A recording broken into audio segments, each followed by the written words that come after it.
복귀를 해보자면 표결이 있기 전 지난 한 주 동안도 여론에 대고 이재명 대표와 한동훈 장관이 서로 다른 이야기를 했습니다. 굉장히 치열했습니다.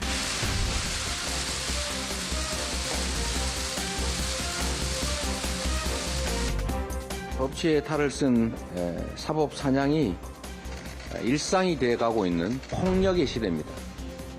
정치는 사라지고 지배만 난무하는 그런 야만의 시대가 다시 도래하고 말았습니다. 강도와 깡패들이 날뛰는 이 무법천지가 되면 담장이 있어야 되고 대문도 닫아야죠. 이 대표의 발언 수위가 점점 올라가는 거를 이제 느낄 수가 있었는데 급기야는 이게 깡패지 대통령이겠느냐.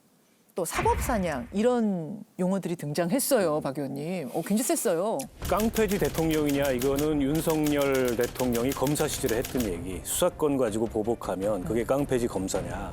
요 얘기를 아마 패러디해서 반대로 돌려준 것 같아요. 그런 것 같죠? 결국엔 지금 수사권 가지고 정치 보복하고 있다. 이 얘기를 한 건데 지금까지도 그래왔듯이 저 프레임을 가지고서 이건 야당 탄압이고 정적 제거다.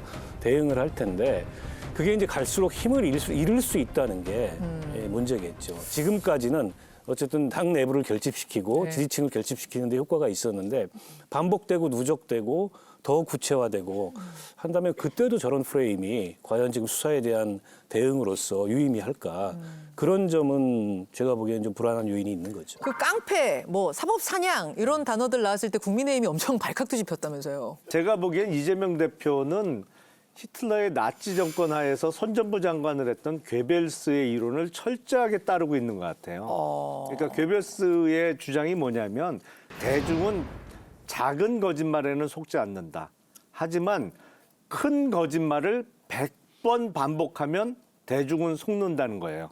지금 보면 이재명 대표에 대해서 어떤 뚜렷한 혐의가 드러나고 있는 부분도 많이 있거든요. 근데 그냥 추상적인 단어로 그걸 다 덮는 것이죠. 그러니까 괴벨스의 주장대로 앞으로 이걸 100번이고 1000번이고 이런 주장 계속 반복할 겁니다. 괴벨스 장학생은 우리나라 검찰이죠. 지금까지 해왔던 주장의 반복을 이제 우리가 너무 오랜 시간이 지나서 잊었는데 결론적으로 이번 공소장에 뇌물이 담겼나요?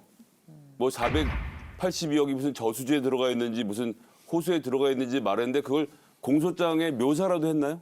아무것도 구속영장. 아직 공소장 단계는 아니죠. 구속영장에 전혀 이런 부분에 대해서 적시를 하지 못하고 결국은 그냥 맨날 하다 마다한 얘기에다가 배임을 얘기하는데 시장이 배임을 저질렀는데 횡령이 없고 뇌물이 없는 사건인 거예요. 이리 가고 저리 가고 막 이렇게 사건이 얼버러지는 것은 이게 괴벨스의 전략으로 이재명을 범인을 만들도록 국민들이 인식하는데 일부 지지자들에게는 성공했는지 모르겠지만 결국은 실패할 것 같은데요. 저는 지금 김성애 소장이 정말 민주당의 강성 그 지지층의 발언을 대변하고 있는 것 같아요. 그래서 김성애 소장이 이제 내년 총선 준비하는데 굉장히 이제 결심을 각오를 단단히 하신 것 같은데 제가 몇 번 반박을 하겠습니다. 지금 가장 측근이라는 정진상과 김용이 뇌물 받은 죄로 구속이 된 거예요. 재판 받고 있습니다. 그러니까 모든 시선은 이재명 성남시장이 결재를 안 했을 리가 없다는 것이 검찰의 지금 구속영장 청구의 내용입니다. 거기에 428억 내부를 받은 게 빠졌다고 그래서 죄가 없다고 하는 거 이건 제가 볼 때 이후에 벌어질 검찰의 수사의 결과에 대해서 미리 예단하는 거고요. 영장에 빠졌다고 그래서 공소장에 빠지는 게 아닙니다. 분명히 그건 구분하셔야 됩니다. 1년 반 동안 수사를 언제까지 들어보세요. 기다려서 영장 청구라는 해야 되는 것은 건가요? 이 사람을 내가 수사하고 있는 428억 얘기를 제가 했나요? 김성희 소장 말 끝날 때까지 가만히 기다렸잖아요. 예? 그렇죠? 아니, 말 끝날 여쭤보시니까. 아니, 말 예. 끝날 때 기다려보죠. 긴 말 하는데 다 기다려줬잖아요. 428억 수사는 진행 중이에요. 근데 그 진행 중의 사건에서 영장이란 건 뭐예요? 더 잘 아시지만 내가 수사를 지금 하고 있는데 이 사람은 도저히 죄질이 안 좋고 인신을 구속해서 수사를 계속 해봐야 되겠습니다라고 법원에 청구하는 거예요. 거기에 420 받았다는 것이 무죄다? 말도 안 되는 이야기고 국민들이 다 아니, 판단합니다. 지금 사실 무슨 얘기를 하다 여기 온 거냐면은 그래서 이 대표가 발언 수위를 이렇게 올린 이유, 깡패, 사법사냥 이게 무슨 이유겠느냐 그걸 분석하다 여기까지 왔거든요. 그건 뭐라고 보세요? 겁 많은 개가 막 짖잖아요. 저는 그렇게 생각합니다. 그리고 아까 말씀하셨지만 구체적 이야기 안 합니다. 그리고 또 하나는 이러한 모든 그 프레임 전쟁과 그 괴수처럼 막 선전선동하다가 어디에 한 번에 무너지자면요. 한동훈 장관이 정확했죠. 그러니까 그 억울하시니까 판사 가서 하세요. 판사 앞에 가서 하세요. 이 말 한마디로 국민들은 그냥 정리됩니다. 자, 한동훈 장관 역시 여론전으로 보이는 도어 스태핑 발언들 했습니다. 직접 들어보죠.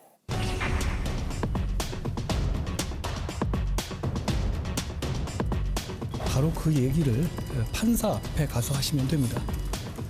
만약 이 대표님 말씀처럼 다 조작이고 증거 하나도 없다면 대한민국 판사 누구라도 100% 영장을 발부하지 않을 겁니다. 본인에게 제기된 여러 가지 소위 사법 리스크를 일거에 조기에 해소할 좋은 기회일 텐데 그걸 마다하고 특권 뒤에 숨으려는 이유를 국민들께서 궁금해하실 거라고 생각합니다. 김성애 소장님은 좀 민주당 입장에선 부글부글하셨을 것 같아요. 우리나라 검사들은 아직도 자기들이 판검사라고 생각해요.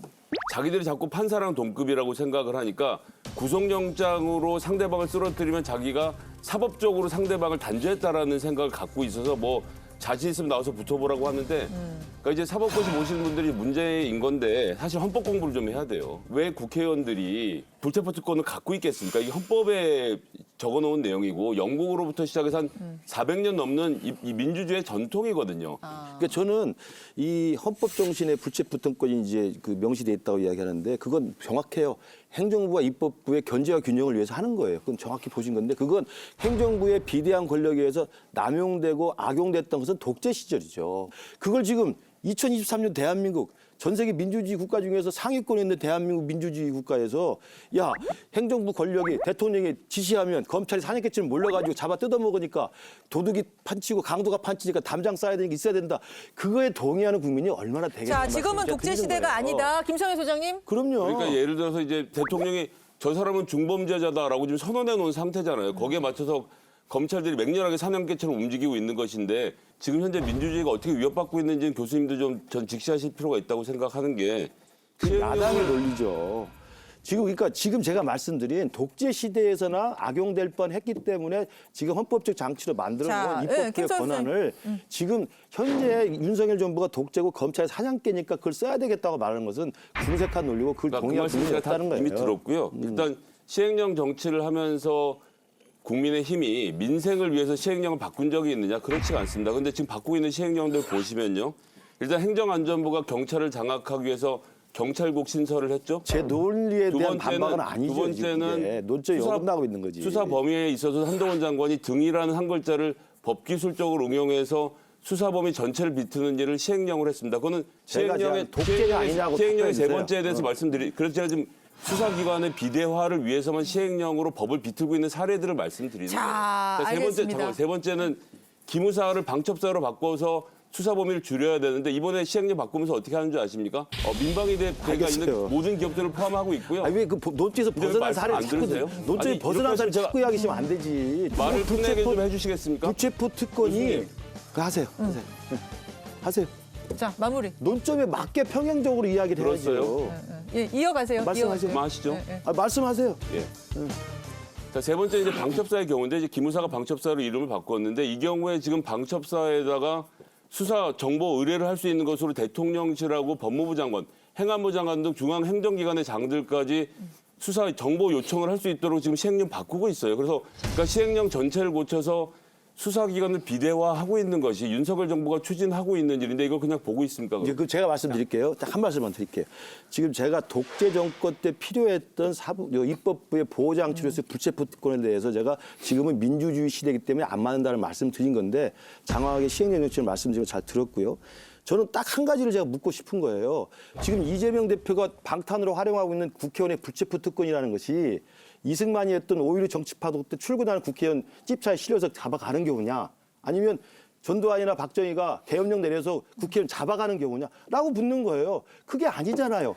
그 법적에도 가지 않는 것이 어떻게 이재명 대표 예, 제가 끼어들어야 될 것 같습니다. 그러니까 이 토론이 끝이 안 날 것 같은데 보는 시각이 다른 거예요. 지금 상황에 대해서 인식하는 이 양당의 이 시각이 워낙 다르니까 이게 평행선을 달릴 수밖에 없는데 어쨌든 오늘 표결은 부결로 끝이 났습니다. 근데 과연 이게 끝일 것이냐 이 부분인데요. 끝이라고 보세요? 아니요. 이제 시작이죠. 이제 시작. 결정적으로는 이재명 대표의 기소가 이루어진 이후에 진행되는 절차에서는 크게 한번 그 분화구가 터질 것 같아요. 자, 뭐 구속영장 청구가 계속 되는 게 옳으냐 그르냐 그 토론을 지금 여기서 하지는 않겠고 구속영장 청구가 더 있을 거라는 건 민주당도 지금 예견하고 있는 상황. 아이고 대통령실에서 이미 오더를 내리지 않았습니까? 그렇죠. 구속영장을 더 청구하라고 공개적으로 인터뷰까지 해서 그 인터뷰가 부인되지 않은 상황이면 대통령의 뜻으로 봐야 되고요. 검찰총장을 그만두셨는데 이제 검찰 수사지휘는 그 후배들한테 맡겨 놓으시고 좀 손을 놓아주셨으면 좋겠어요.